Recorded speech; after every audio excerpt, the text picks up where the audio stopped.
a very good evening to you, and welcome to today's edition of Politics 101 on a Tuesday afternoon, Tuesday evening, Tuesday night for some of you, wherever you are. Welcome to Politics 101 as we begin our programming for this week. This week, of course, is Independence Week on the 26th, which is on Thursday. Guyana will be observing its 56th year of independence. And well, whatever one may think about what has happened since independence, whatever one may think about the content of our independence, the direction of our independence, the fact of the matter is that independence meant something and must mean something. So we observe it. And for me, it's always a time of reflection, looking back to look forward. I know there's a whole generation, perhaps people of a certain thinking who do not want us to look back. People often argue that we look back too much as West Indian people and that we should look forward. And I always like to say that if you look forward without looking back, you're in really serious trouble. And given that our society came out of a past that was quite defining, we are really not looking back at our peril. But it's Independence Week. It's Independence Week, and we want to dedicate the shows this week to a reflection on independence. And so wherever you're joining us from, whether it's in Guyana, in the wider Caribbean, or whether it's further afield in North America, Europe, or wherever you are, welcome to Politics 101. I was looking at some of the details of the show and noticed quite a few of you are joining us from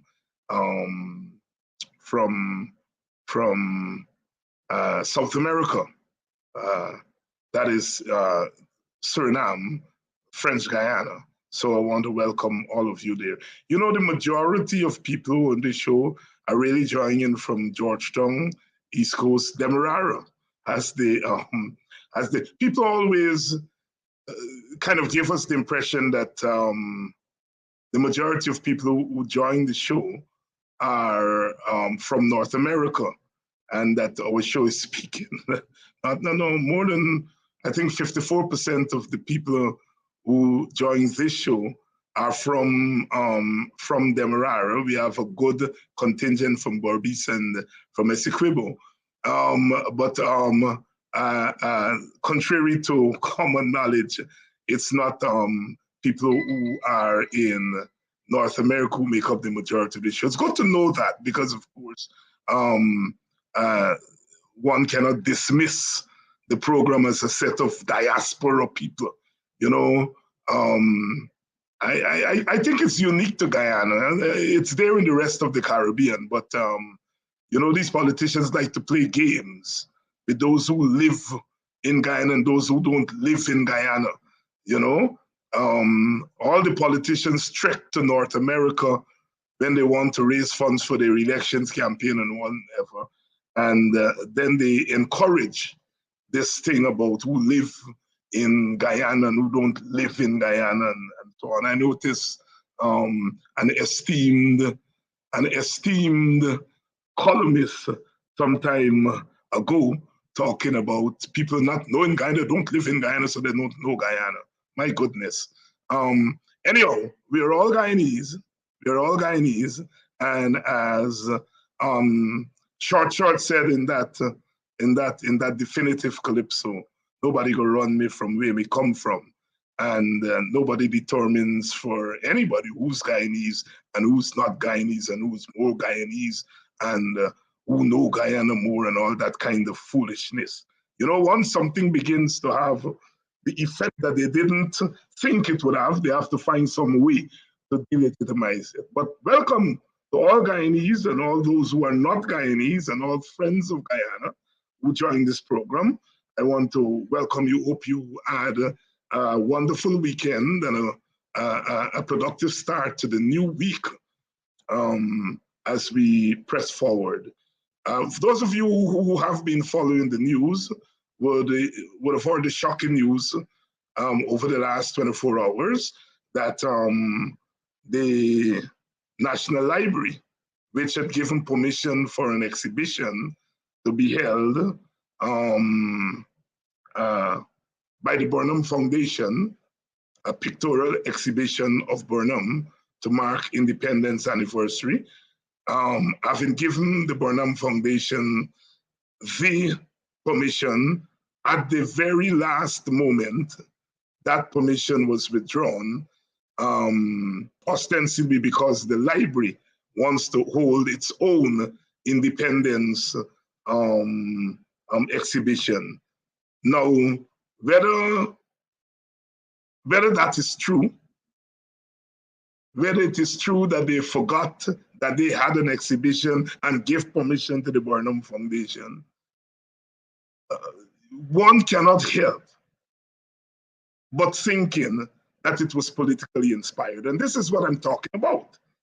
You know, if you're going to make a decision like that, I'm assuming that it was not political. Somebody did not call and say, no Burnham exhibition must be held. I'm assuming that nobody did that. And that the mistake was an administrative mistake that was made at the library. No, if you gave Burnham Foundation the permission to hold an exhibition, at the last moment, you remember that you got an exhibition to hold. Will something tell you, boy, if I kick out the Burnham people now and do our exhibition, this thing is politically sensitive and would take on legs in the society. Let's not do it. Let's call them and let's try to talk about how we can divide the days or how we can accommodate both exhibitions. Wouldn't that be the sensible thing to do? I should think so. And I should think that the people who are in charge of the library would have done something like that, would have done, if that were the case, that they forgot. You see, the point I'm making here is that reasoning will tell us that it was no nonsense about forgetting. They just decided not to hold Burnham's exhibition. And I'm telling you, if Cheddi Jackson were in charge of the country under the PPP, that could not have happened. And I'm telling you, if this was in the early years of the PPP, this would not have happened. But this present PPP, the one, especially the one that has been in charge since 2020, is really taking over every space, every piece of space. I knew these people were up to no good when they deny the APNU AFC the deputy speakership. No law said that they must have the deputy speakership, but it was custom right through, from Burnham come right through, and you take that away. No, you're denying Burnham people from holding an exhibition. Every single political space. Henry Jeffrey called it domination. He started to use that term a long time. We had been accustomed to using terms such as authoritarianism and dictatorship and so on. And Henry Jeffrey started to talk about domination. And Clive Thomas started to talk about the criminalization of the state, really pointing to us that yes, we have the authoritarianism and so on and so on, but this is a special thing. And as usual in this society, you know, we don't necessarily pay attention to these kind of subtle changes whenever our scholars and our thinkers are speaking to us. And then boom, the thing is on us. And then we say, oh Lord, you know, Thomas and Jeffrey been saying so a long time. And that is why in this program, I always try to say to you all that I understand that you all want beat up Jack Pugh and you all want the PPP to go tomorrow. But our struggle is a wider struggle than that. That there's so many forces that are at play in Guyana, that if we are too narrow in our focus, a lot is going to happen around us. And then we wake up one morning and we say, but wait, why all this stuff been happening? We are fortunate, yeah? We are fortunate in this time that on any given evening, you can go online and you have a program like this where the thinkers, our scholars, our thinkers, our political people are speaking to us in real time. 20, 30 years ago, you had to wait until they come on the street corner to get from them what they have to say. Because in those days, the government controlled all of the traditional media. And so therefore, if you were in the opposition, you had to wait to go to the street corner. Now they could control the traditional media, and you could still come and hear Henry Jeffrey, G.H. Lal, Tabitha Sarbo Ali on a given afternoon. And when you leave here, you go on Shara Duncan and you hear somebody else, and on Mark program, you hear somebody else. And tomorrow morning, this morning on Kadaki, you had Winston Jordan. So you're getting an opportunity to get a broader insight into our society in almost real time. And you know, it is ridiculous. I don't care what happened. I just think it's ridiculous on Independence Anniversary to deny the Burnham Foundation from putting up some pictures of Burnham. It is ridiculous. I don't think Burnham would have allowed that to happen for Cheddi Jackson. And Cheddi Jackson would have allowed that to happen for Burnham. It just says to us how far we have traveled under this PPP in 2 years. In 2 years. I'm almost ashamed of my Guyana when something like that is happening. But as Jeffrey will tell us, the PPP will do that because it will not lose one damn vote, as George Chambers said in Trinidad. They will not lose one damn vote if they do that. And they know that the opposition will put out a statement and do nothing else. Nothing else. They know those two things. They know the external forces are concerned about their economic and security interests, and they're not about to interfere with anything that's happening in Guyana so long it doesn't threaten those things. They know that. So they know that the organized opposition will not do one damn thing. All of them would have shout about Burnham, and Burnham was a man before his time, and Burnham is this. Well, where are you all there? God should be sleeping in front of the National Library. So you all only shout Burnham, Burnham, Burnham, and now they're grinding Burnham to the dust. Where are the Burnham people? I'm going to read tonight on this blog how many of you will say what a great man Burnham was. But now they're assaulting Burnham, assaulting his legacy. Where are the Burnhamites? The PPP is doing what it's doing because it will not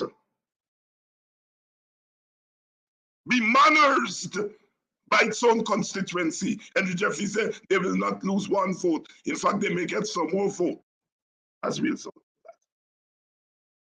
They're doing what they're doing because the winner-take-all system allows them the authority to do bad things without being checked by the system.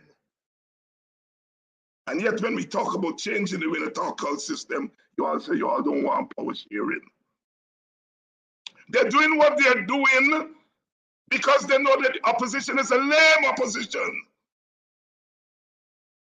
Perhaps the opposition is lame not because they want to be lame, but because of the developments over the last 2 years and choices that were made inside of the opposition. The opposition today is lame. Lame!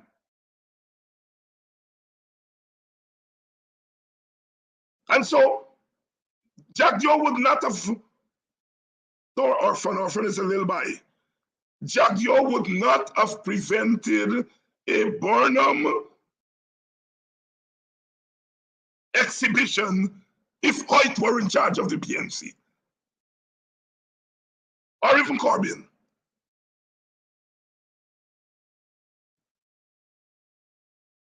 But they're doing it because they know this opposition will do nothing. And nothing the opposition will do. The Burnham Foundation puts out a press statement and tells us what has happened.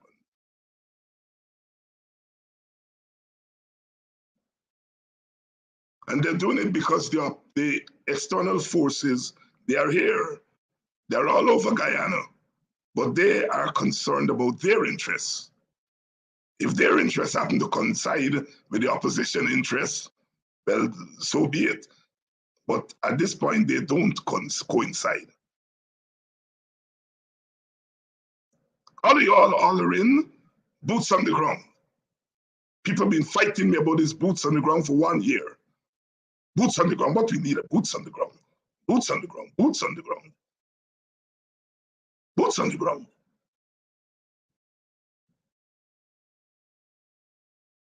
And the boots on the ground, we expect that ordinary people who are struggling with their everyday life and who feel that there is no protection for them, we expect them to get up and put the boots on the ground. No, my brothers and sisters, no, comrades. Everything that I know about political resistance and protest, it calls for a level of leadership. That they are not boots on the ground has little to do with ordinary people. We live in a society, it's the party that tells people what to do. You know, I grew up in a radical movement under the WP and so on, and we always talk about people's power, but I tell you, Walter Rodney and Kwayan and them used to be every day, every night, going into them little villages, talking to 5 people, talking to 10 people, mobilizing boots on the ground. So when 1979 came, and Burnham locked Rupnarayan, Rodney, and Omowali up, and all of a sudden, thousands of people took the streets. People think it just happened like that. No, for 5 years, we were going in and preparing to put boots on the ground. So when for 1 year, from July 1979 until Rodney's death, in June 1980, we had boots on the ground, real boots too. Real boots. It's because we mobilized for 5 years.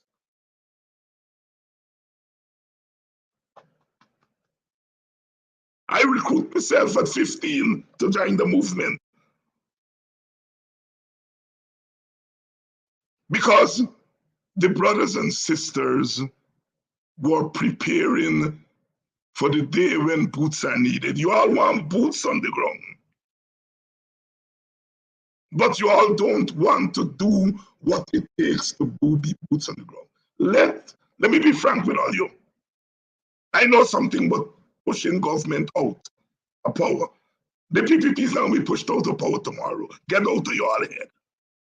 Get that out of your head. If your leaders telling you all that, they're lying to you all. Perhaps in the weeks after the government was installed or during the 5 months, they could have tried a thing. But not now. 2 years later, PPP ain't getting pushed out of power tomorrow. So if you're talking about boots on the ground, you're going to talk about boots on the ground for a sustained movement. You are putting no PPP and getting pushed out tomorrow. Take out your head. And if your leaders giving you all that impression, they're lying to you all. So any boots on the ground now is to prepare, that is to build a movement. If the shack burn them out from the National Library, you all can't do nothing. What boots on the ground are you talking about?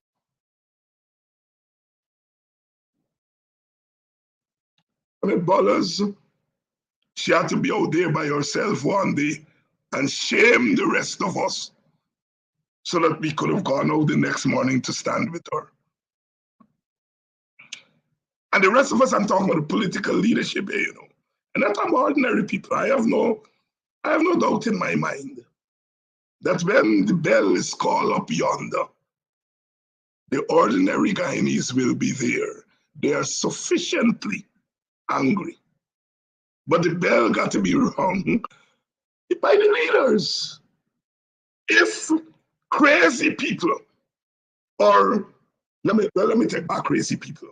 If people who become angry and frustrated and decide to act on their own, we are going to have a 2002-2008 situation on our hands. That's what happened.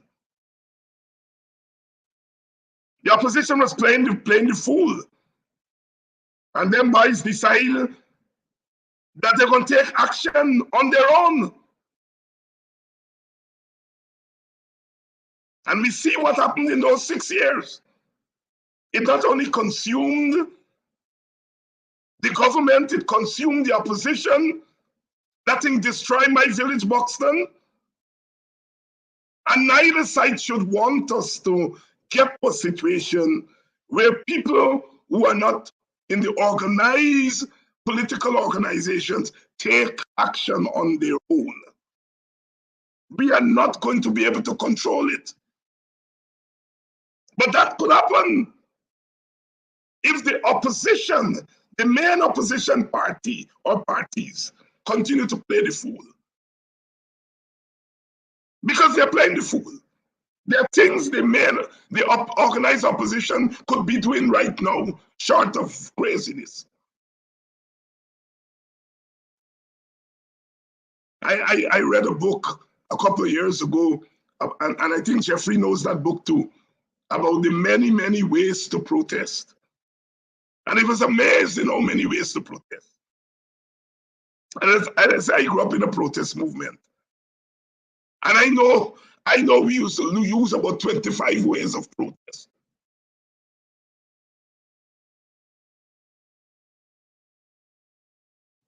So if the opposition continue to play the fool and continue to believe that they can wait the PPP out while their supporters are taking blows every day, taking blows, then they're saying the role of the political party in Guyana is just to win elections. It is not to protect the interests of their supporters. And I beg to differ. The role of the political parties in some societies is just to win election and run government. But in a society like Guyana, where the party is more than just a little organization, the party is the race and the ethnicity, because Black people They invest in the PNC since, don't know what, 1957 or whenever. They invest in the PPP, the new PPP from 1957. After the strike, after the split in 55. You had a brand new PPP and a brand new PNC. And Guyanese people invest in those two organizations. So you're talking about almost 70 years. And if they invest in you for 70 years, and you are saying that when you get government or as a strong opposition, your role is not to defend their interest, something is wrong with you. Mr. Jagdeo went to IFLOC yesterday, and he told them we're going to look after you. Last week, they went to the interior. We're going to talk about that. With those Amerindian people who vote for them, 60% of the Amerindian, we're going to look after you. Every 2 mornings, they're going to Region 6. We're going to look after you. They learn the lesson. After they get booted in 2011 and 2015, they learned the lesson that in Guyana, you have to look after the interests of your people. The PPP always did it. I'm wrong in saying they learned the lesson, but the lesson was reinforced. That you have to find a way to satisfy your constituents, not at the expense of the other constituency. But the question is, theoretical and otherwise, how can you satisfy your constituency without hurting the other constituency? And so therefore, that's where the whole notion of a national government, a national power sharing government comes in, which is saying that all constituencies need to be looked after. But that the one party of one ethnic group that gets into power is incapable of looking after the other ethnic constituency. So that logic takes you that the other ethnic constituency must be at the table.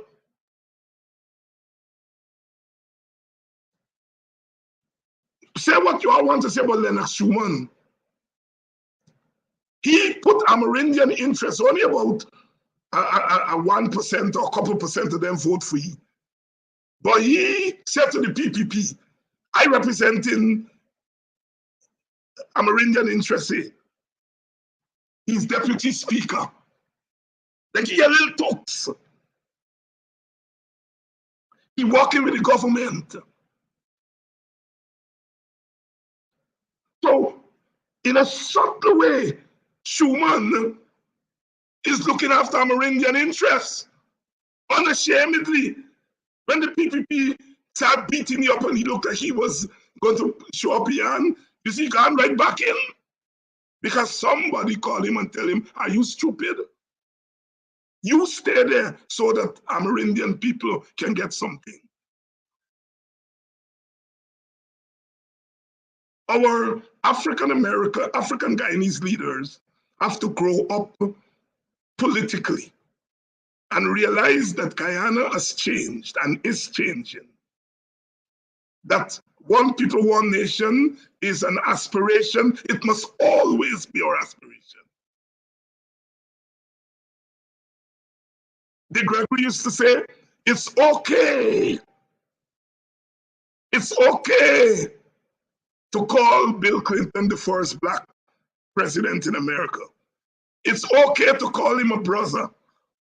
It's okay to say that he can do a couple of things for Black people. But when he begins to use that as his address, that's where the problem comes in. That's where the problem comes in. It's okay to say one people, one nation and aspire for it. It's okay to try to get crossover votes. It's okay to pursue a multi-ethnic ideological approach. It's right to do that. But when you start to make it your only address, you're going to sleep on the road. That's the story. That's the story. That's the story. Guyana said, about 2 or 3 decades ago that Guyana is a pre-nation. I remember that well. William uses it all the time. Nigel Hughes, Quine, who been there from the beginning. He said we are pre-nations. Guyana is not a nation yet. We are aspiring to be, but we are still pre-nations operating in the same space. And we have to find and use the multiple ways to move from pre-nation to nation. And we have tried one thing we have tried for 60 to 70 years. It hasn't worked. It hasn't worked. I'm gonna take a short break, and when we come back after the short break, the interview tonight behind the news, Tabitha Sarbo, G.H.K. Lal, and Dr. Henry Jeffrey. Short break. I'll be right back.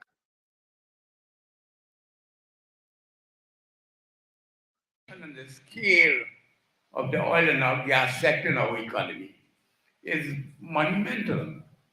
And the reason for this is basic elementary geology. Before billions and billions of years ago, the earth was one landmass that connected Africa to South America. That landmass drifted apart, and all the oil found on the western coast of Africa, we find on the eastern coast of South America. These oil deposits are a mirror image of the configurations that have already been discovered in Africa. So we can feel fairly confident as we go forward about that potential. We're not talking, therefore, about chicken feed. We're talking about real resources. And therefore, we should move from the position where we're just speculating about what we would have, trying to denigrate it and suggest it's poo-poo stuff that we're talking about, to begin to consider the truly transformational potential of what lies before us. I believe we need to have that attitude in our minds if we ever are going to make a success of this. Thank you. That's Professor Clive Thomas there, and I say, who know more about oil economics than all them lang, you hear there every day in the newspaper talk about oil. He was talking there in 2018 at Buxton, what is called the Buxton proposal, 2008, 4 years ago. And trying to get us to change the conversation to say, all the talk, Dutch disease, French disease, Portuguese disease, bad contract, all the story. The fact of the matter is that Guyana get plenty oil. And if we discourage our people from believing that, and from believing that we get plenty oil, they will leave the oil thing under our faces and our people wouldn't hear. So it's one thing to fight for a new contract and to fight for better deals. But you have to make sure that you do not make your people believe that this thing is stupidness. Because every time Jagdeo and the PPP go to the Indian areas, their support base, and they hand them money, they give them a little thing over the table, under the table.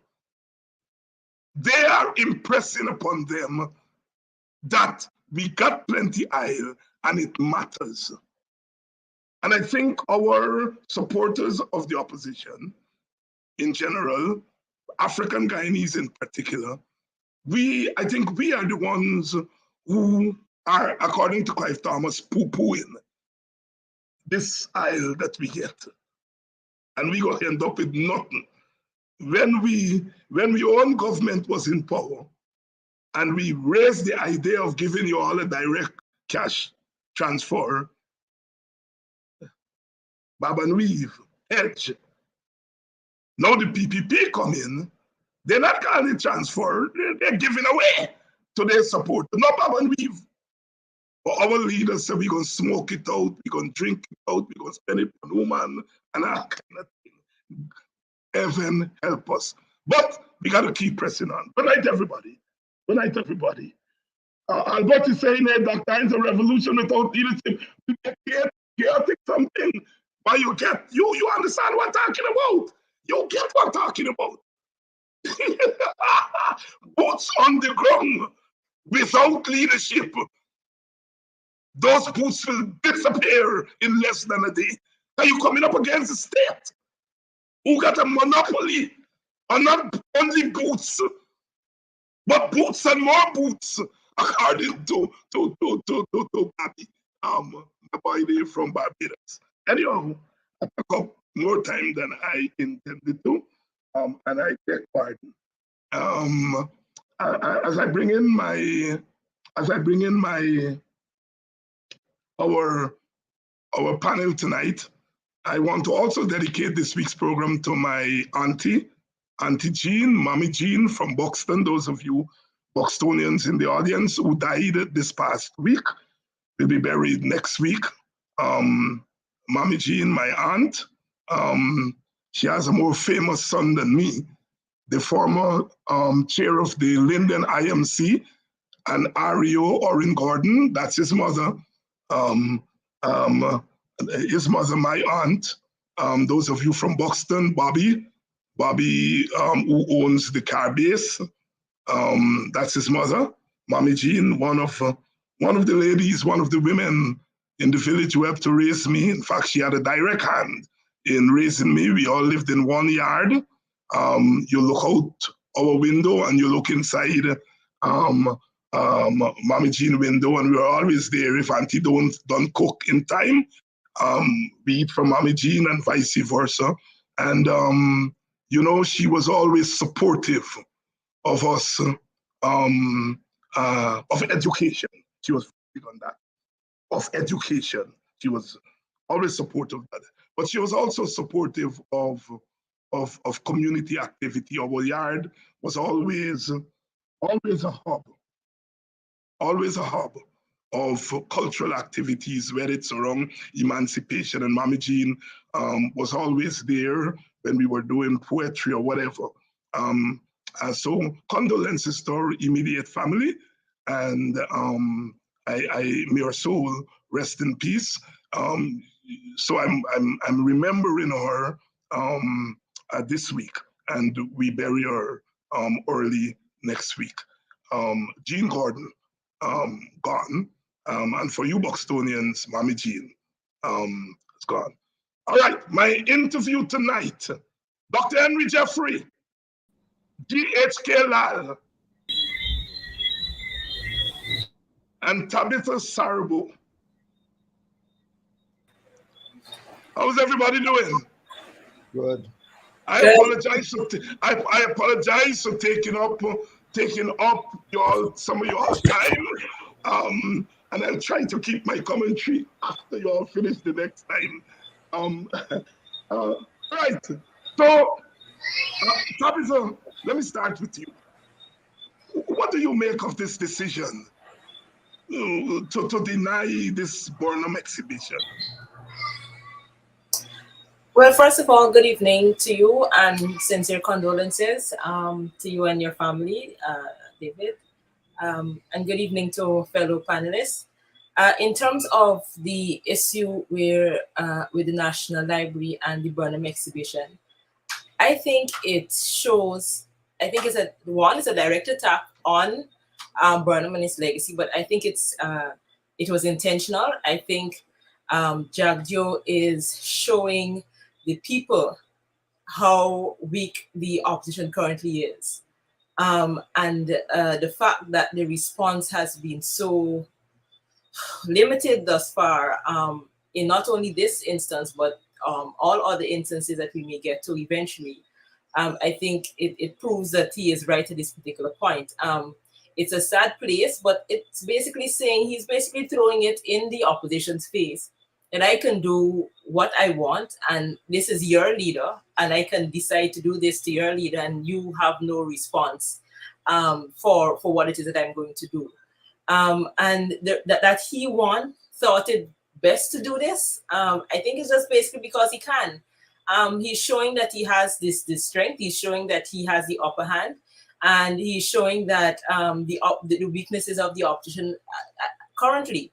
I know I don't place any blame at the National Library itself for the administrator, anybody there, because I do not believe that they had anything to do with withdrawing it. I know that was a political move, and basically it's up to for example, to the PNC, I would say, to determine how it is they're going to respond to these situations, because it is showing to me that they're really not ready for the fight. It's very sad to say it, but if it is that your leader, your founder leader, that you're saying, and you always impress upon the society of how great a leader he was and stuff like that, and you have somebody that is doing this to you, doing this to your founder leader, and all you get is a letter and nothing else. I'm still waiting to see how they respond to it. But for me, it just shows that Jagdeo knows that he has the upper hand, and he is not afraid to show it. Cheers, Kelal. I know these you reflect on these issues a lot. I just read your offerings this weekend, and I know you spend a lot of time reflecting on these things. And I always remember Professor Brian Meeks, Jamaican and Caribbean scholar, who said part of our problem in the Caribbean is that we have stopped dreaming, we have stopped reflecting, and we have gotten into the business of instant politics. And that spells disaster for us. But what's your take on this Burnham thing? Good evening, everyone, and my condolences to you on your loss. Thank you. When I heard that, my first reaction was that every time I think that the PPP can't go lower, it does.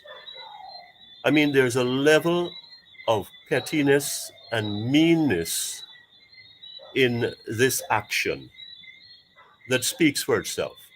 Some things you just don't do, and some places you just don't go.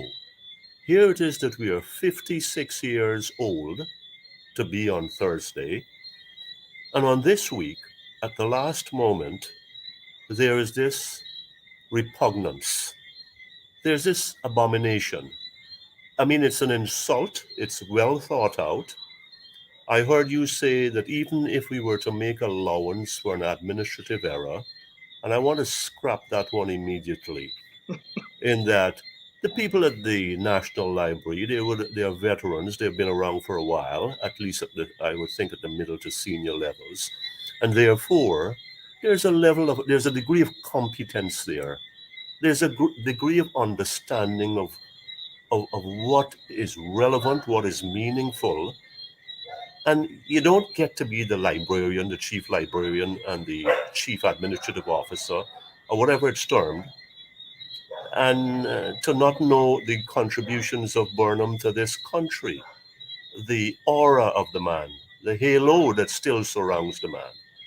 I have my recognition of the late departed Mr. Burnham, and I also have my reservations. But that aside, he must be recognized for his contributions to this society, whether we like him or not. Further to that is that he played such a pivotal role. He was so instrumental in our independence movement from the 50s into the 60s to where we got to May 26th, 56 years ago, that how can you even begin to deny a pictorial exhibition? We are not talking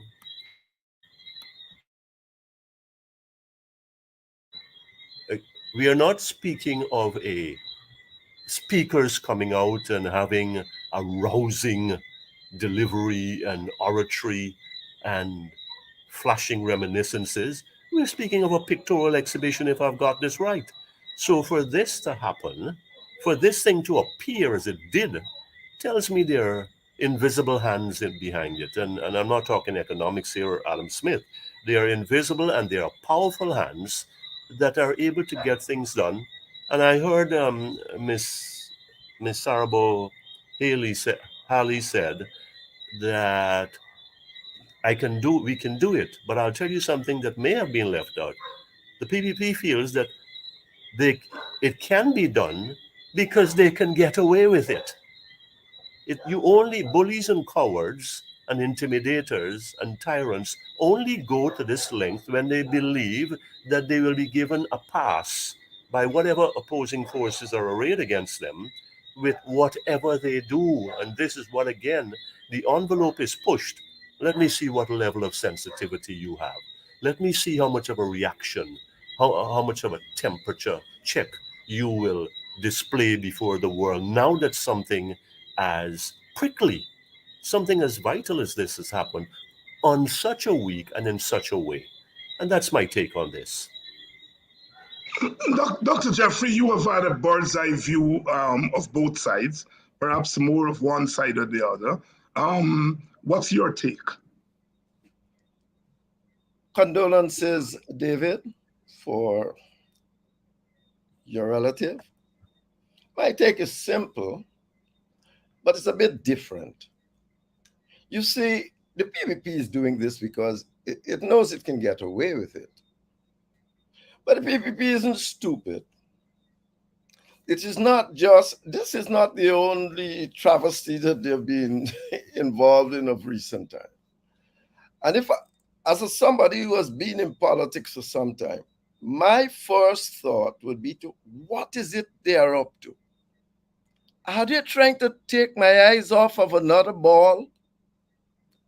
The PPP has to go to elections. The PPP has all sorts of laws in place about birth certificates and all of that. The PPP is in dire trouble because of the last election indicates that it manipulates those elections. Therefore, I would say that these kinds of action must not take your eyes off at the main problem, the main ball. That the PPP is in office, I believe, and remember, before 2020, I accused the PNC of electoral manipulation because I think I had facts about it in terms of, for instance, people in London voting when there is no place for them to vote. Today, I believe there are facts on the ground. And like you, that is the PPP manipulated the election. I am not alone in this. Only 28% of the Guyanese people actually believe that this government represents the nation as a whole. So I am not alone in this. And I think this is because too many people are involved in this kind of things for them not to know friends who know friends and who know all sorts of things. So I believe that the major issue at stake here is the quest for the PPP is the elections. And therefore, they are doing these things to make you drop your hands and start focusing on these kind of things rather than the real point or real issue. My take on it, I'm not saying you shouldn't do something about it, but it's how you organize the opposition. You got to organize the opposition to be able to respond to multiple issues immediately. You see, I mean, you got to understand that that's the genius of boredom. Then you don't know. You have to organize your opposition to be able to respond to multiple issues immediately, even without you as leaders saying anything. You are responsible for this. You better get that done. If that is how you view it, talk to me later or something, but it's got to be done. So good. Secondly, this might a little bit of a different from you maybe and what has been said before. The PPP won important issues in this country. They got voting at the place of poll, counting of the votes at place of, they got a whole lot of things that won it. And why did they win it? They don't go on the streets.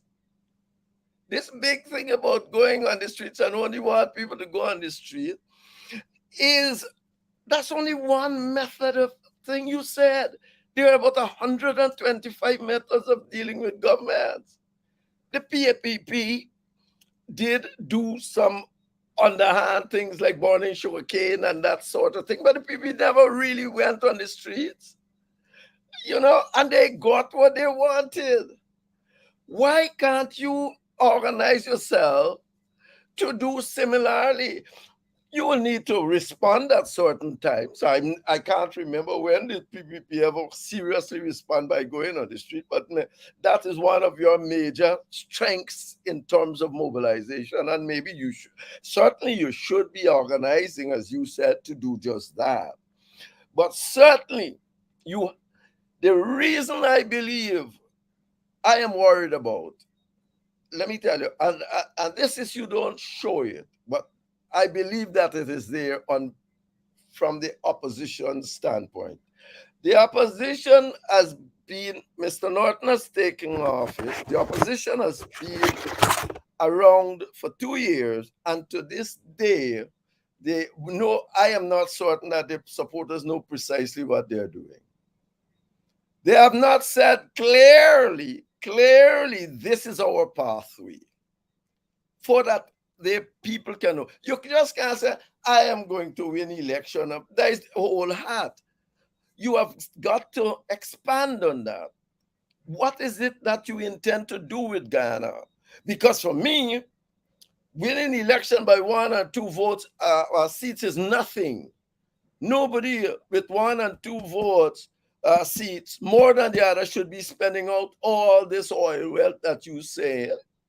And you will be unable to convince the other side, regardless of what you do, that you are doing well for the people. So the country will always be in chaos.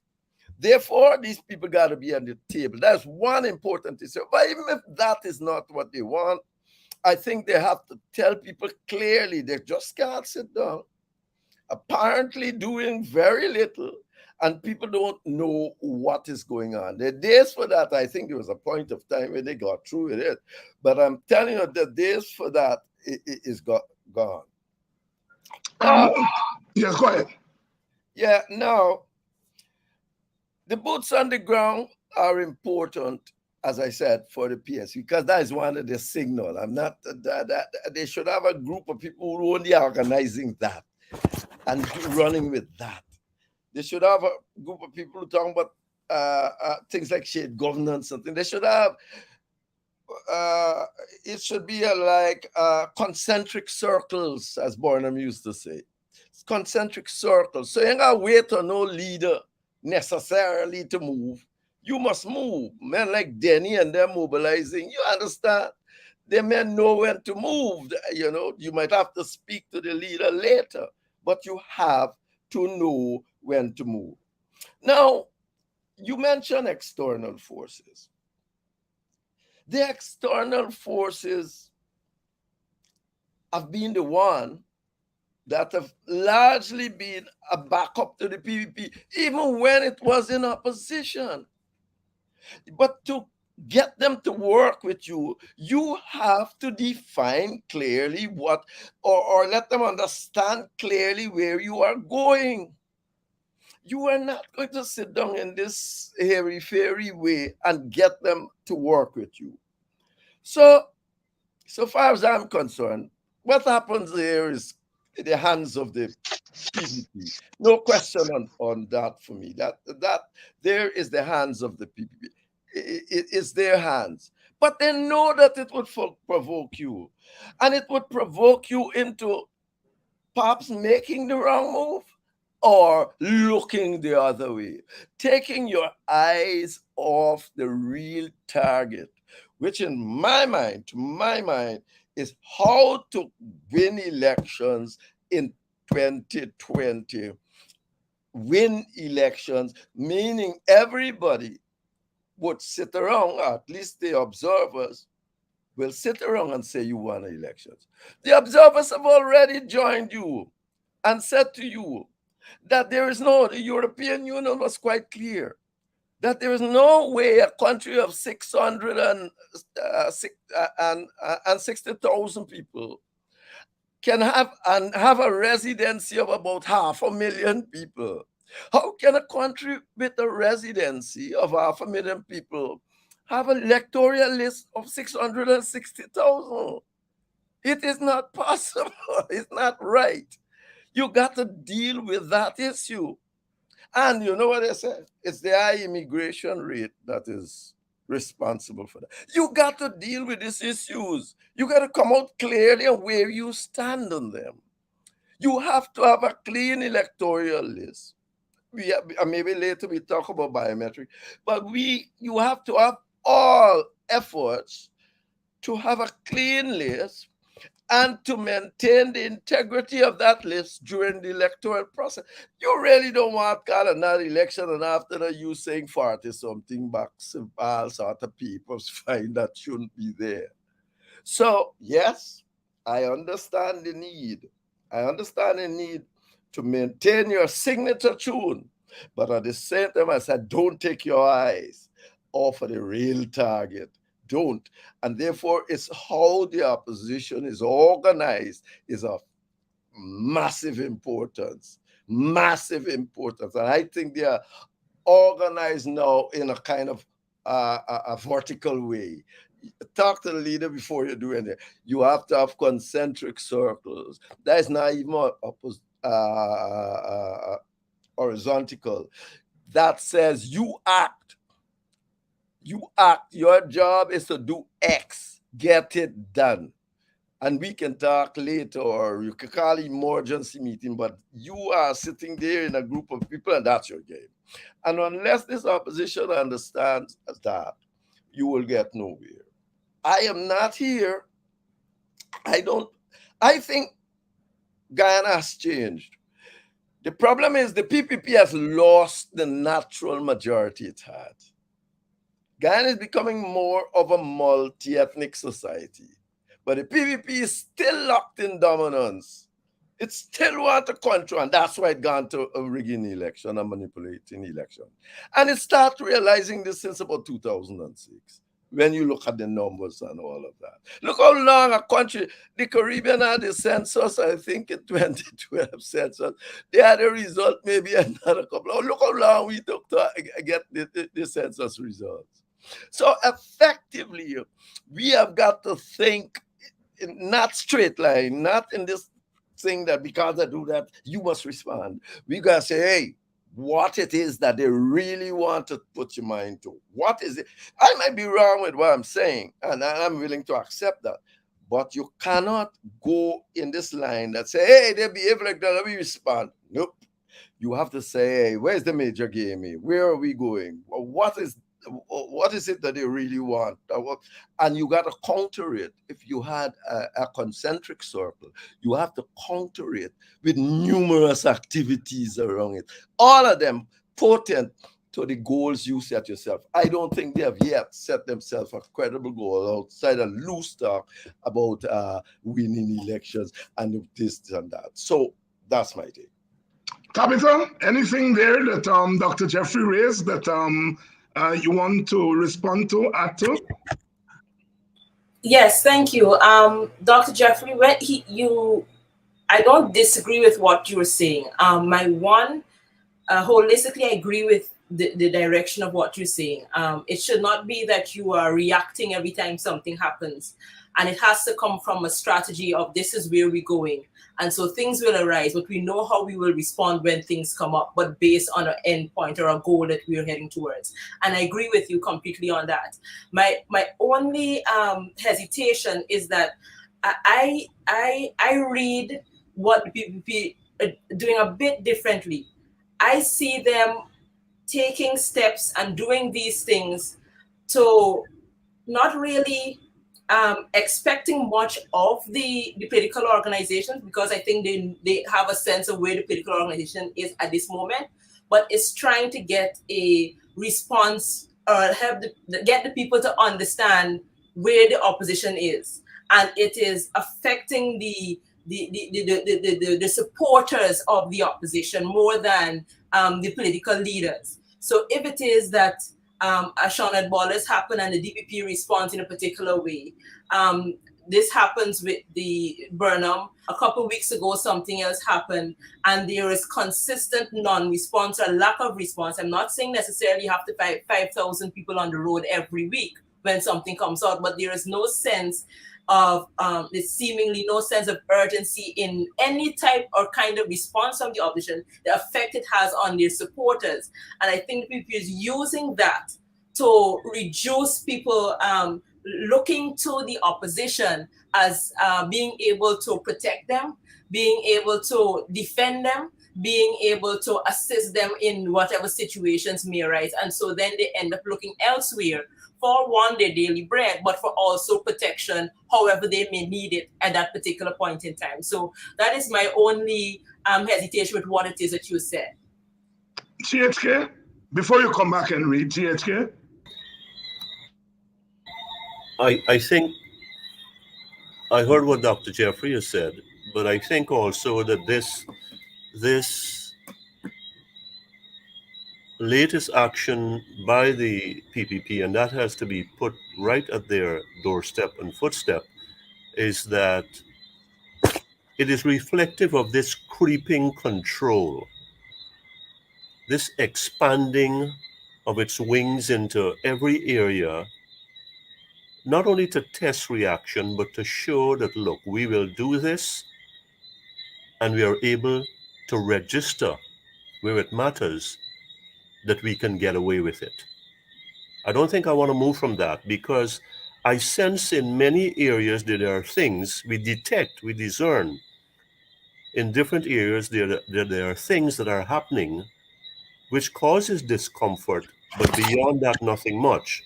For example, we hear about social media being streamlining. Needs social media news entities need to be streamlined. And immediately I latched on to that and say, you're going to bring the outliers into the game and legitimize them. Just the other day, we heard about a man on some UK portal, a Canadian, boasting about the gold prospects in this country, and we don't know anything about that. Now, this is a major part of our patrimony. Gold is. Our small people can't get a piece of land. They are being run out by the big boys from wherever they are squatting or prospecting or whatever. But we have a foreigner who is shouting out on foreign media outlet of how well Guyana is, how rich Guyana is for his shareholders. So all of this is happening under the auspices of current PPP leadership, and we are doing nothing about it. So whether it's the Burnham development in and of itself, an ugly thing, whether it's the Bollers thing, which we will speak about, Yes. whether it's these legitimizing of people who have no place in media, and this gold story, just to name a few, involving a place called Golden Shield Resources, it tells you that what we have here is this: we will make this decision because we know we'll be able to make it stick. And that's the end of the story. Whether it's boots on the ground, and I heard about monopolizing the boots, but I also think that the ground so far has been monopolized. So if you monopolize the boots and the ground, then what have you got? You've got this vast silence. You've got this vast space of inaction. And that is where we have been, and that has got to change. It has to change now, because 2025 or whenever is right around the corner. You start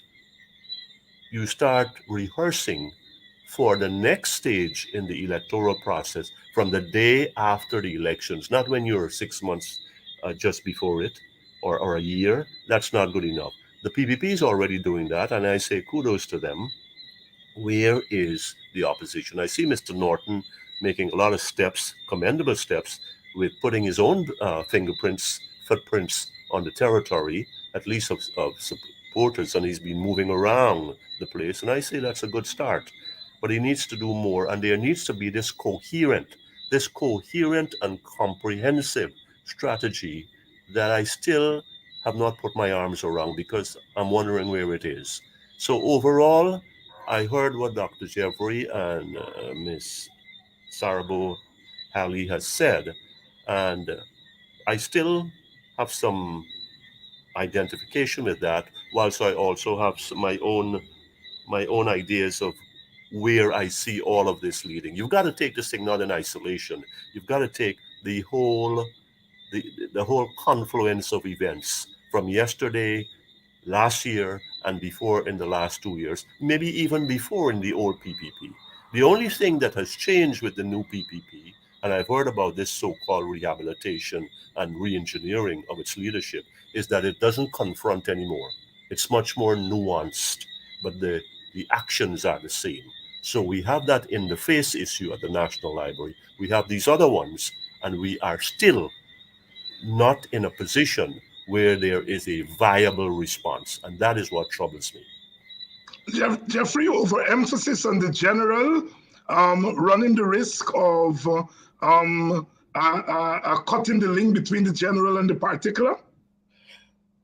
I don't think so. And that is why I said to you that you have to organize things in concentric circles.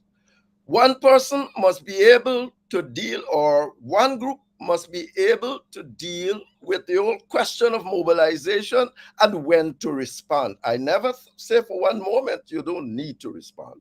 What I'm saying that you must do multiple things at the same time.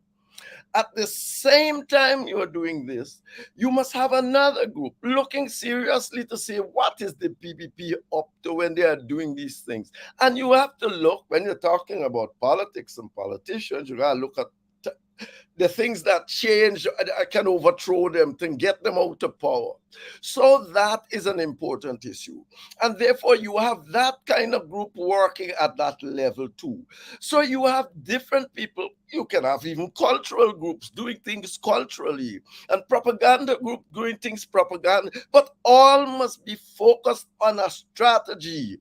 And what is that strategy? And is that organization existing, or do you have a vertical organization that say anything we gotta do gotta go to the leader before? Even if it has to go to the leader, there must be in that concentric circle. What would happen? You will have one little group in the middle that touches all of those circles, and they're the only one that needs to know all these things before any meeting and all of that. I am saying to you, because you are in a dynamic situation, you have to be able to spot all the weak points and deal with them. I mentioned the thing about the PPP not being on the streets, and I said that being on the street is your signature tune, and you should work on it and do it. I'm not running about that.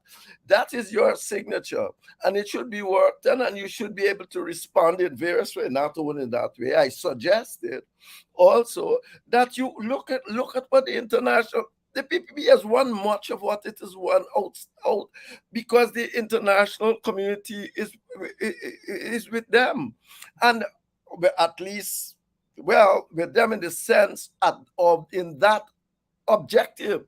The international community is telling you a whole lot of things. They have said a list is terrible.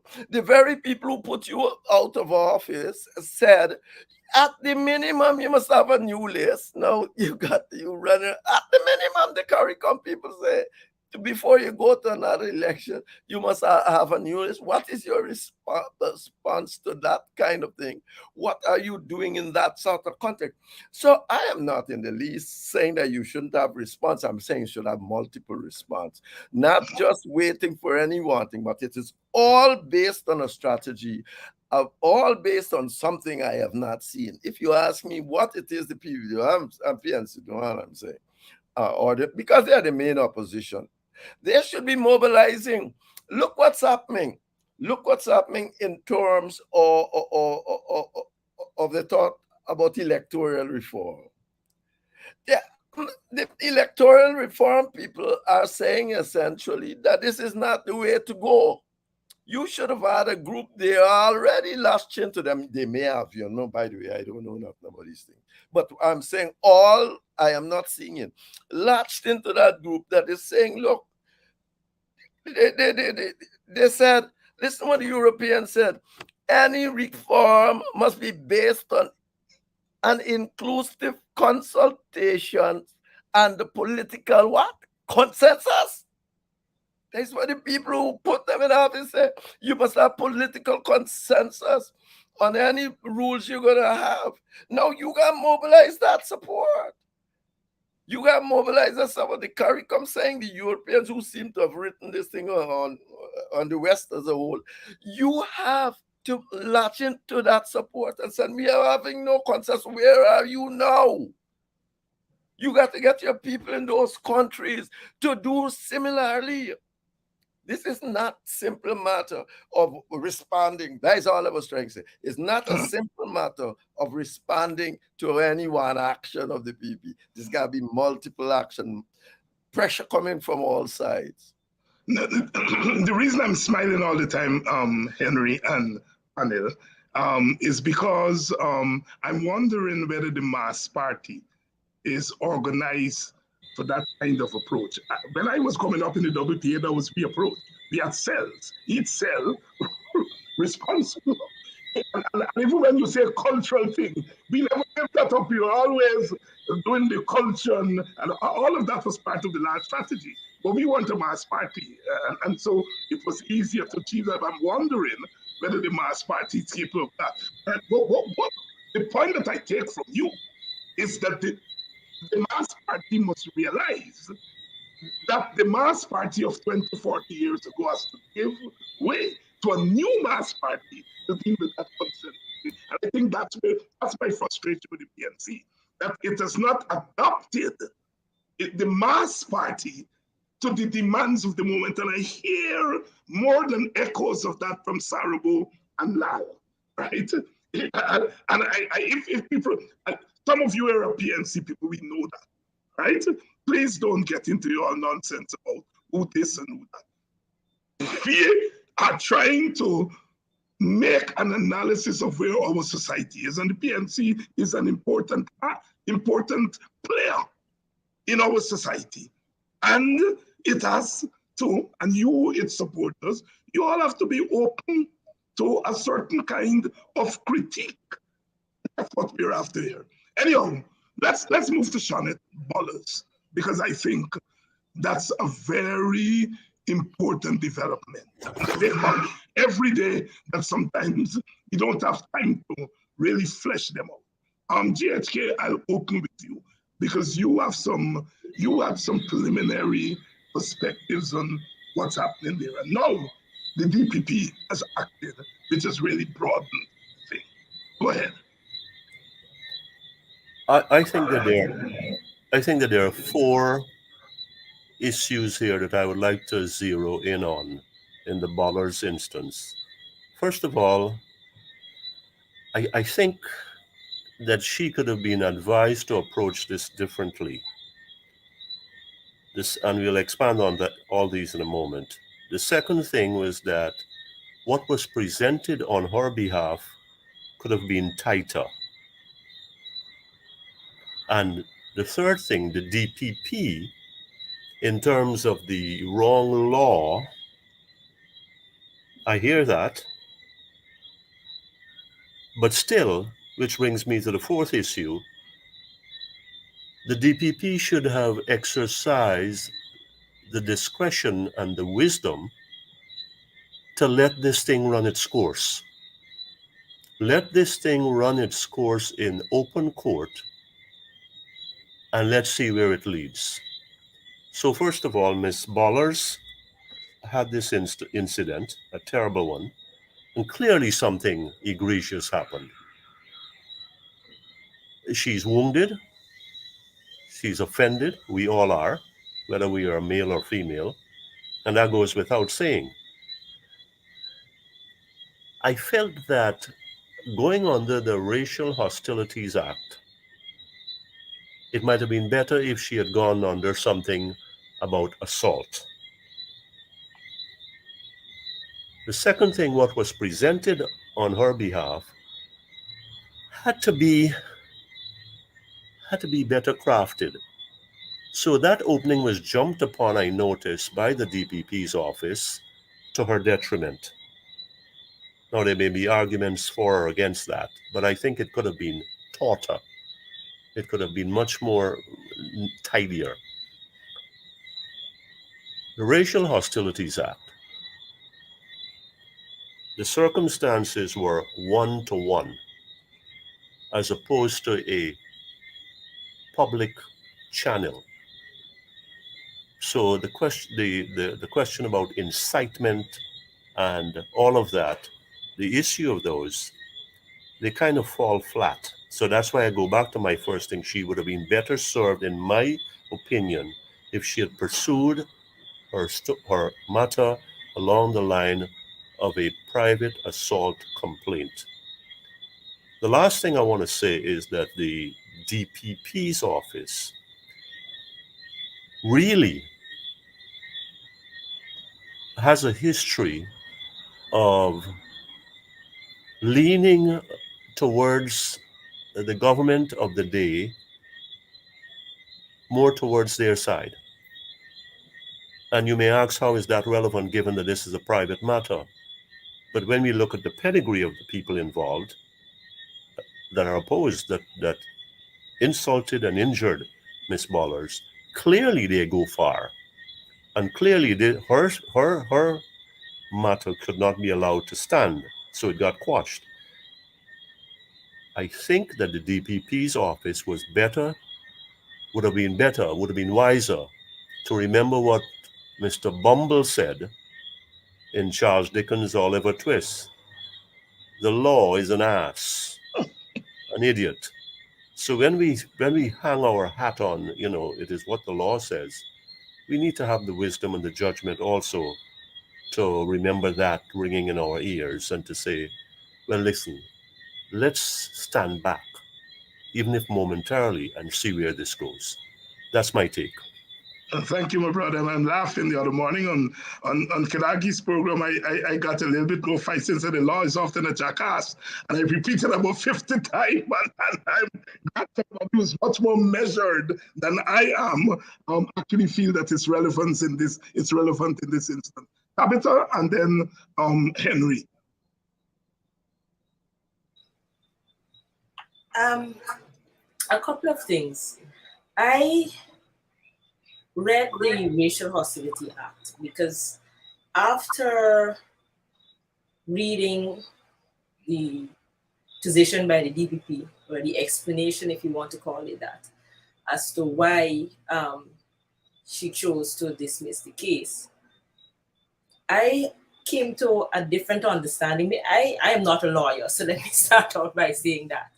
But my understanding of the Racial Hostility Act, the part that she even quoted, is that it says, let me see if I can get it. A person shall be guilty of an offense if he willfully excites or attempts to excite hostility or ill will against any section of the public or against any person on the grounds of their or his race. Right? And then it goes A, by means of words spoken by him in a public place or spoken by him and transmitted for general reception by wireless telegraphy or telegraphs. The one thing I'm seeing is or a lot, which means that it doesn't have to be all at the same time. It says or on the grounds of his race or his or her race, by means of words spoken by him in a public space or transmitted by general reception. I'm not a lawyer, but for me, or means that you don't necessarily have to be doing all at the same time. It could be one of those things. And I think based on that, I think it takes into context what exactly happened to Charlotte Bollers. I may be off. But, and so based on my reading and assessment of the act, I think the case has some amount of merit. Now, the position of the DPP to one, make a determination given the society we're in, given where we find ourselves in 2022, given everything that is happening around her. I think it was I think without tact, that she would go this approach. But at the same time, it comes back to what we were saying before about the PPP. I think it's a case of making a decision that this should not go forward because we don't want it to. I will not be, there's nothing that will happen to me to affect what it is I need to do as DPP, affect my life, affect my livelihood. And so there's no need for me to have any restraint in how I deal with situations and circumstances, even though her position would suggest that she should have some amount of restraint where certain matters are concerned. And so, as I don't have the wide-ranging experience in terms of years, but my understanding of the Guyana society that I am currently living in is a case where we have a group of people who really do not care. They just don't care. Their interest is in themselves. Their interest is in portraying a particular society. Their interest is in showing one group of people that once they can, they will do what they need to ensure that you recognize that you're second-class citizens. And whenever it comes up and there's a space for them to do so, they will do it. Because for me, it's a case of showing that you are not worthy of the court system, of justice. You're not worthy of being able to be heard in the justice system, because that is not for you. And so whatever we can do in different spheres to show that you're really not citizens of the country, we will do it because we can. And that also plays into the racial dynamics of the country, because it also solidifies a particular group of people to say, yes, they're for us and it's all about us, and we need to treat this other group a particular way. Now, the idea that we don't know, it's allegations, right?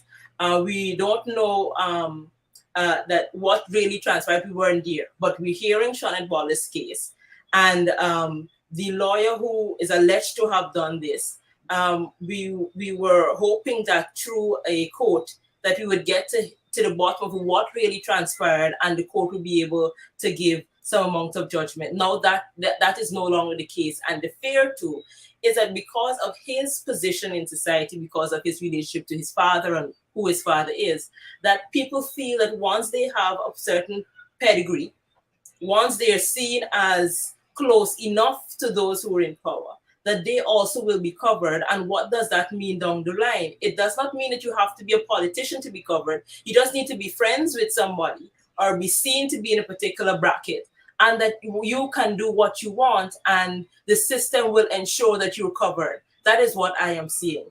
And it's a sad place that we are in right now. And my hope is that as Ms. Wallace and her attorney takes this case higher, that at least she will be heard, and there's some amount of justice that could be served in this particular case. Jeffrey, at what point the letter of the law stops and the spirit of the law takes over? Well, you ask a very pertinent question there, because you see, the spirit of the law refers to justice, and the law is not justice. You see, it's not necessarily justice. The law attempts to get to justice, to deliver justice, but it doesn't always do that.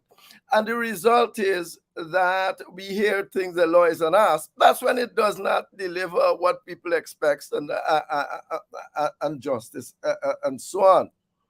Now, if you put two lawyers, if you got an issue and you go to two different lawyers, you can go to court with two different cases, because they're arguing. These things are open to it's a dispute, and the judge is there to make the decision. Now, this lady went and had to take, from my understanding, a personal. This was done at a personal level to get this charge made. It was a personal thing. The DPP therefore did not act in a fashion. In the first place, she did not act. If she acted quick enough, and perhaps she might have gotten away with, said there was no case to hold. But once one agency of the state starts saying, yes, there is something, and she gets involved in that. She is getting involved in all kinds of controversy and political disputes.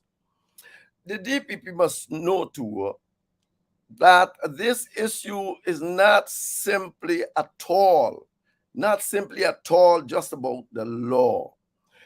Cannot be when she intervenes after the matter was made. I'm not trying to judge the case. I don't know. I don't have a clue about who is right or who is wrong here. But I'm saying to you that she acted in a fashion that was suspicious in the first instance, that she didn't move fast enough. And when people had to take their own time and move, she said, I am squashing it according to law. No. She made that kind of, this law that she's talking. But we know, as I said, that law is not necessarily justice. And she should have allowed that case to go forward. But I doubt this is like the one we have just discussed. This is a political action. I don't think it has any.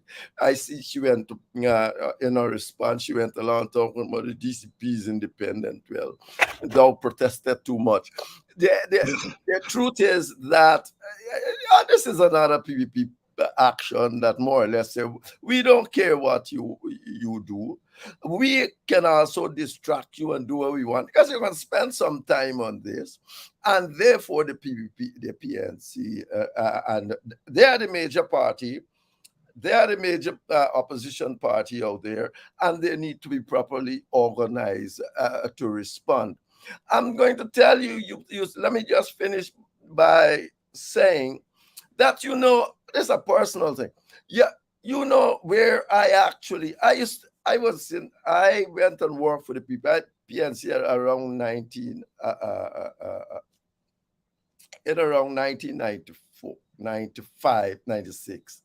And where I understand how they organize, one day Dr. Reed told me, he said, organize this meeting for me, and these are the people you should invite.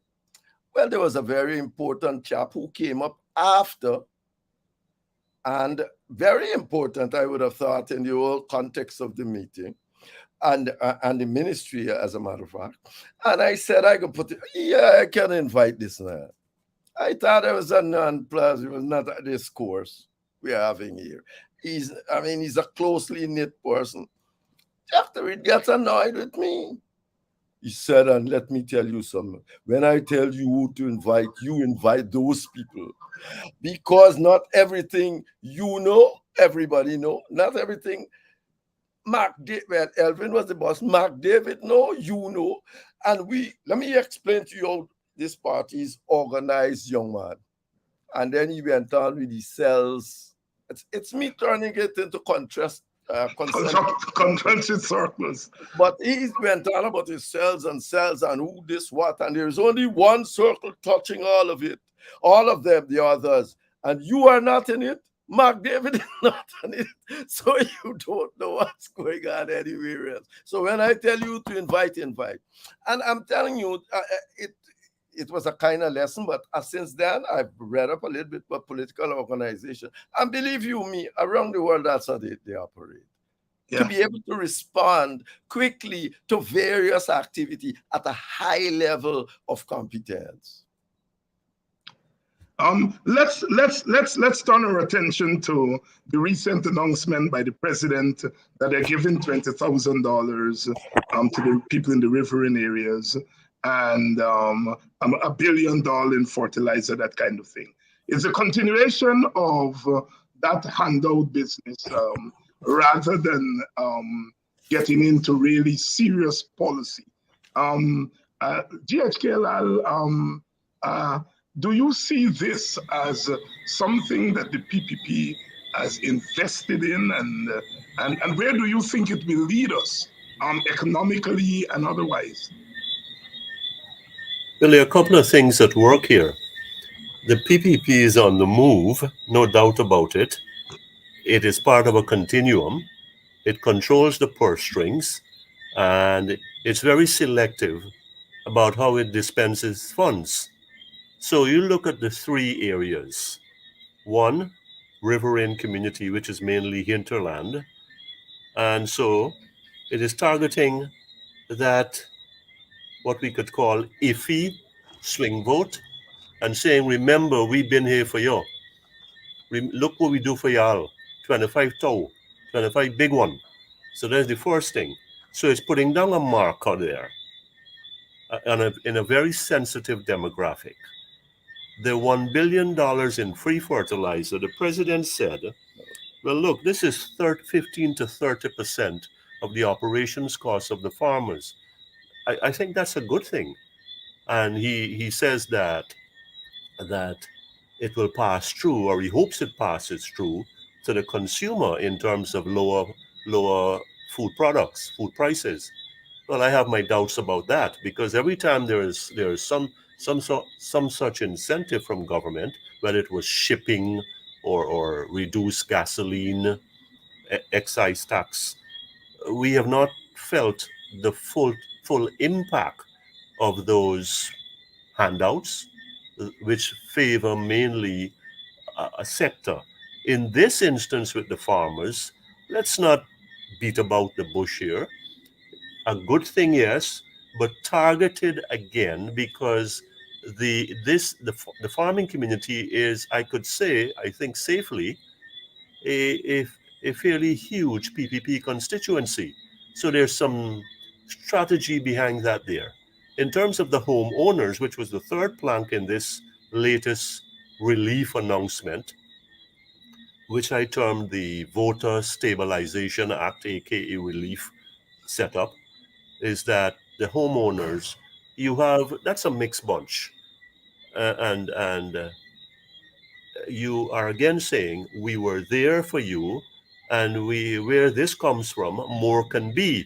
So right away in 2022, or in the first half of 2022, the PPP is on the ground, it's on the move in a disparate number of areas, hinterland, farming community, homeowner community, and saying, we are extending our hand to you, and it's got something inside for you.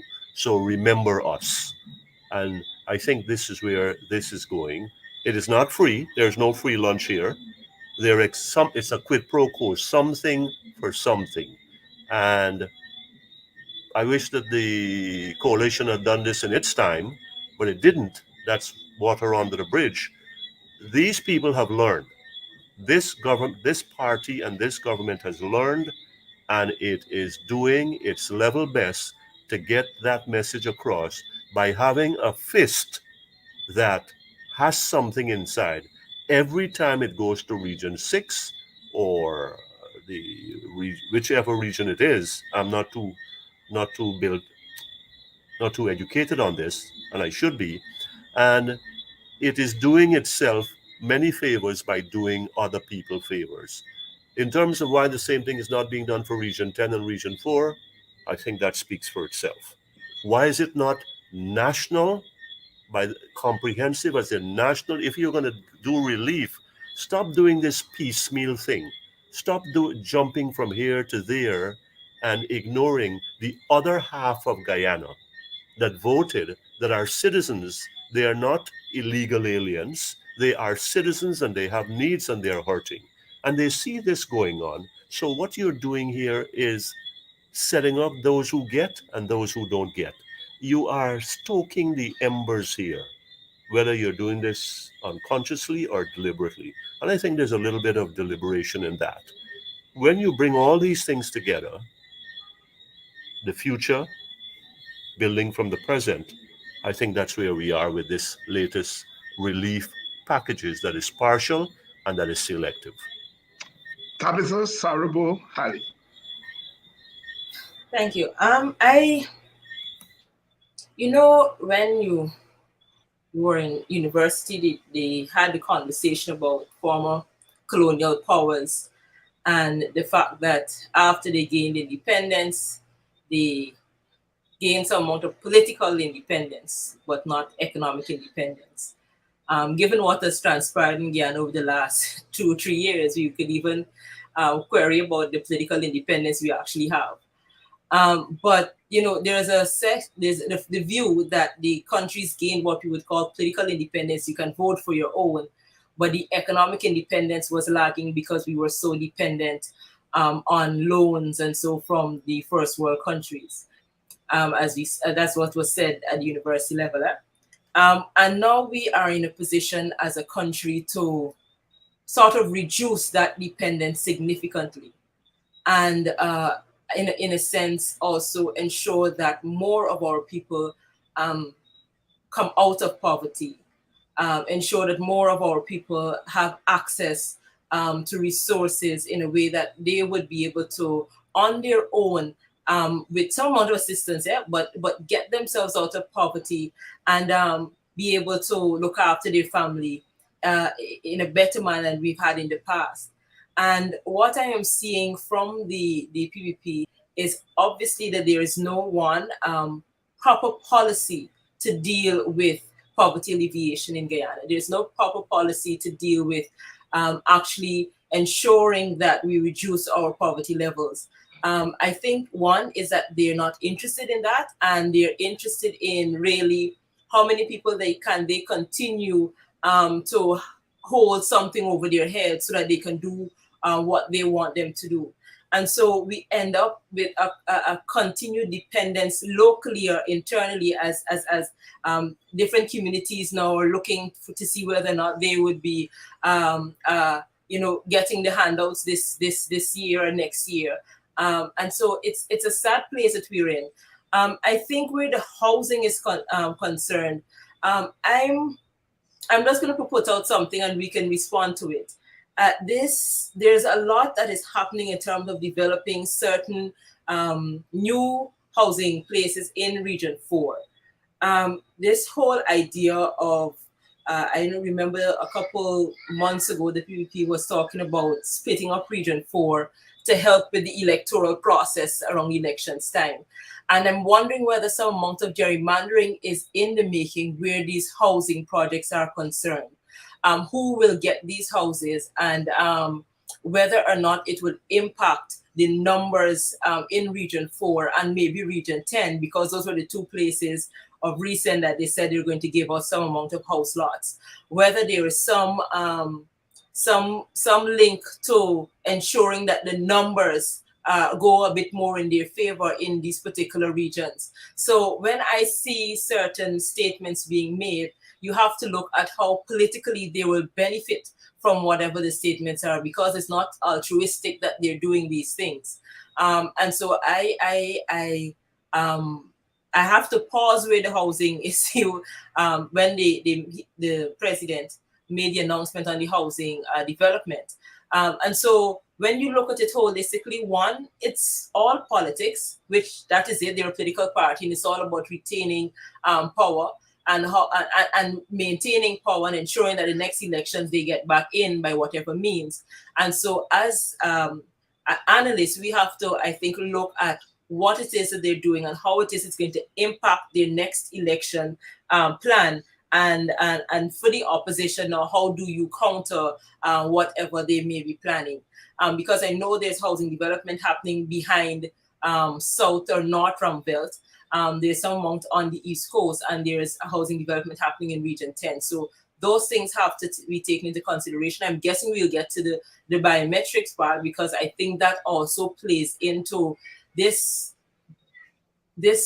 perception that I'm getting that the PPP is also interested in biometrics. So once they seem to be interested in what you're interested in, you now have to wonder why they're now interested in it. And so I guess we'll get to that, but that is also something that has raised some eyebrows for me.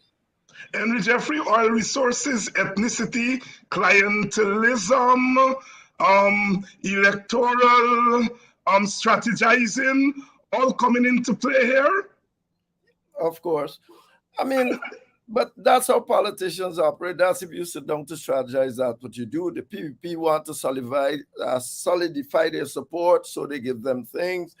They want to win over some support from you, so that they are giving their supporters things, and the few people who feel that they will go with them, they are going to to gain something from going with the PPP. The great problem with all of this, is that I'm more concerned about the response to this kind of thing. And the response has to be an ethnic audit. If England can be doing an ethnic audit, Guyana, with all this, should be doing an ethnic audit. You should have an audit that's saying what is going to which ethnic group in terms of the national wealth. So people you might come and give Henry Jeffrey something, but if the ethnic audit demonstrates that Africans are only getting 15%, in any case, Henry Jeffrey might not vote you because of the nature of the ethnic politics. But you solidify, as the opposition, you solidify a position by showing, look, it's only you they're using by giving you 5% or some a little bit. But look what's happening to the African people as a whole, or to the Amerindian people as a whole. They are not getting anything. So although they are giving supporters, they might solidify their own votes. But remember that their votes are diminishing. And so they are hoping to win over and to demonstrate that they win over. That's why they are always in the papers every now and then, walking up some black person and all that sort of a thing. That is the idea, to show that, look, they're me and all of that. Particularly if at the next election, a manipulation took place. They're going to say, but we have demonstrated that we have crossed the board, all of that. So, I mean, that's part of the political process. But there is a problem here, It is not, and I said about this ethnic audit, largely because it is a myth to believe that it's poverty that is the most revolutionary thing. When people poor, they're going to fight. The poor people got to gather little they got, and they don't take too much chances going out on a limb. You know what? Absolute poverty then is not particularly more revolutionary than relative poverty. I can work with you in a shop. Once I believe I'm doing the same job as you are doing, and the boss decide to pay me $1 more, you gonna get an eye. That is what is revolutionary. Relative poverty. If now the PPP creates conditions that when people look at it, they are seeing how the wealth is actually distributed, not just gaffing about how it is distributed, but how it's actually distributed by its facts. Like you did an audit, the IRI audit, that said only 28% of the people believe the government is anything but, won any election. So effective, you will have an instrument at your hands to demonstrate. And I think the way the PPP is going with giving the farmers, giving this one, giving that one, they have already skewed the situation so much that if you did that audit, it will show, quite apart from any generational wealth and all that thing that exists.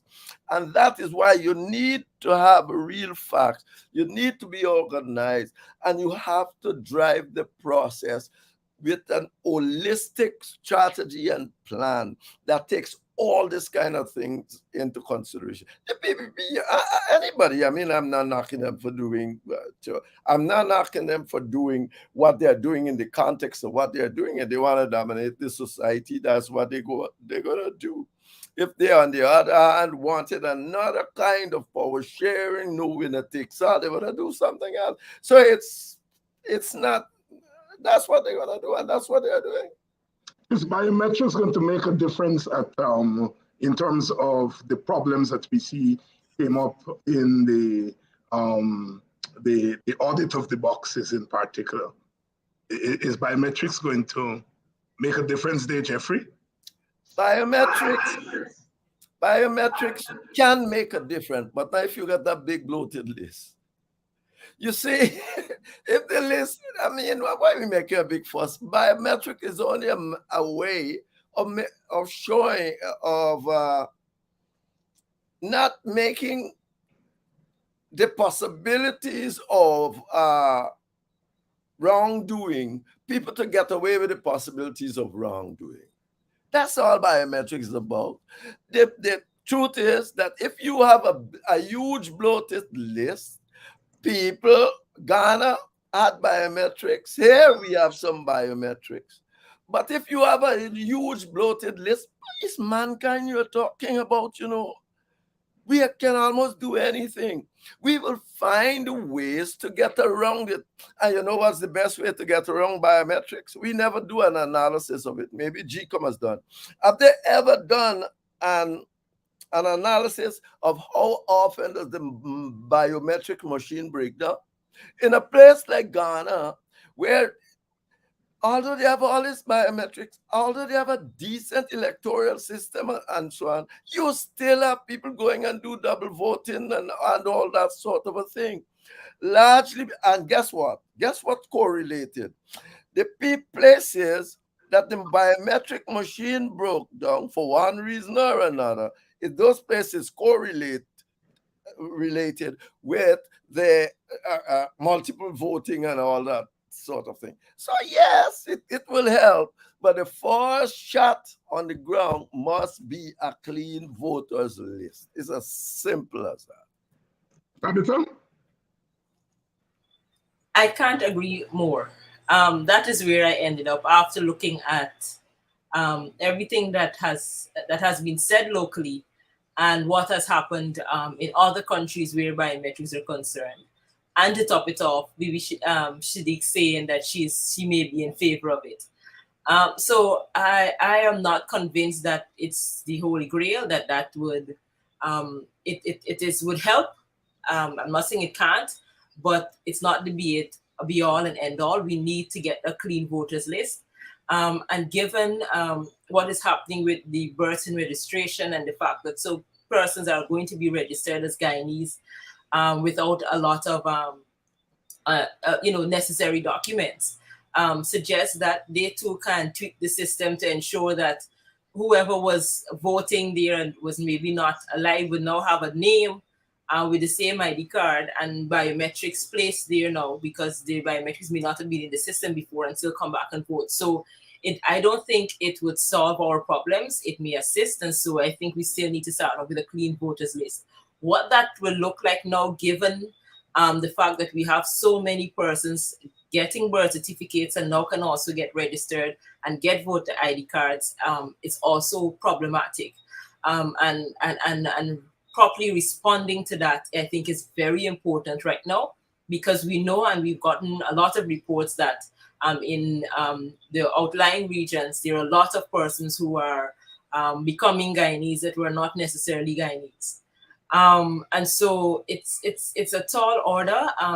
We have local government elections. We should have local government elections, but it's not too far from the next general and regional elections. And if we don't make a lot of noise about it and put systems in place to counter it, then we'll find ourselves holding the bag again in 2025. GHK Lal, biometrics. You've heard your two co-panelists. Are you going to deviate from that position? Well, no, I really can't, because if we are going to, we have to move from pen and paper. We have to move from the state we are, where there's so much, an overwhelming amount of human involvement throughout the process, which is subject to trial and error, which is subject to manipulation, as we have seen over the elections, seasons and decades. Now, I keep hearing the Dr. Jeffrey and Miss Sarabo Halley saying about a clean list. Absolutely a clean list, and we've had some controversy about that list and lists from before. And the biometric process starts from there. Look, Africa has had a history of electoral rambunctiousness, if I may say that, and biometrics went a far way, to the extent now that approximately half of the countries have deployed it to some extent. Notably, South Africa has not, but Somaliland has definitely embraced it, encircled biometrics for all that it's worth. Having said that, biometrics being involved throughout the process, it's a very, very costly thing. I was looking at some of the numbers that came up in a table in Africa, and you're talking hundreds of millions of US dollars. And per person, and even with our small population, you're talking a couple of $100 million US dollars. So it's expensive one, but the key point here, despite the fact that it's better than where we are, which we've also heard it's not foolproof. It is not foolproof, and it's subject to manipulation. It's subject to the comparisons and who controls it at the point of the election station, how many people are going to have access to it, what kind of timelines are we talking about in sensitive election hours, and what does this all mean? My bottom line is simple. We need to get away from what we've had. It has not served us well, because look at it. We're still arguing and still debating and still disagreeing about elections from 60 years ago. On our 56th anniversary of independence, we're still arguing about elections 6 decades ago now, and we're arguing even more ferociously about the one from 2 years ago. So we really need to migrate from that. And I think that biometrics, the technology has progressed, it has advanced to the point where we can get something for our money. We can have some more confidence in it. It's not absolute by any means. I am supporting it, and I'm willing to give it a try. GHK Lal, Tabitha Sarbo Halley, and Dr. Henry Jeffrey. We've gone way over time, but I think it was worth it. We have ventilated the issues here tonight, and judging from the comments from the audience, as usual, we have been able to penetrate to some extent and to lay the basis for ensuring that our Guyana finds a way or ways to get out of the morass that we have been bedeviled by for minimum last 6 decades. Thank you all very much for coming on, and I'll see you all in 2 weeks' time. Bye. Thank you. Good evening, everyone. If happy independence is in order, happy independence anniversary. And see you all guys. The same all around. All right.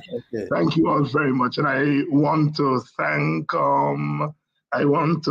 Lynette for making our contribution to Politics 101. As the young people say, is Montaigne. And you all know Montaigne was story time it is. So if you can make that contribution, small, large, in between, to keeping Politics 101 on the air, we would be most grateful. On behalf of my producer and operator, the one and only Andrew Weeks. And you all notice Andrew doing big things. He's a communications director for the People's National Congress and really doing a terrific job over there. And, he helps us out over here. We want to thank him. And so until tomorrow we are asking the question, is Clifton Hickens, is his appointment legal or not? The two lawyers who filed the case on behalf of the chief whip of the PNC, they will be here. Mr. Peters and Mr. Roysdale Ford. See you all tomorrow night.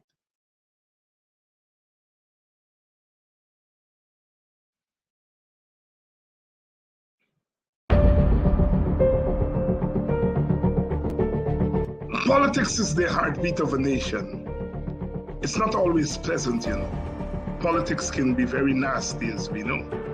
But politics is necessary, it's essential. Politics is about who gets what, when, and how. And although it's a nasty thing sometimes, we have to turn it into something that is pleasant. And on Politics 101, we try to do that. We try to engage the issues. We try to ask questions. More than that, we are mobilizing our people because, information and knowledge are essential to a functioning society, to a functioning democracy. Democracy is not just about elections and good governance. It's also about an informed citizen, an informed people. And that's what we do on Politics 101. We try to inform, but we do so not by just giving raw information. We do so by a critical analysis. We ask questions. We locate the present in the past, and we locate the past in the present. We strive to turn Guyana into another kind of society. Our quest at independence is always freedom, and Politics 101 is about that freedom journey.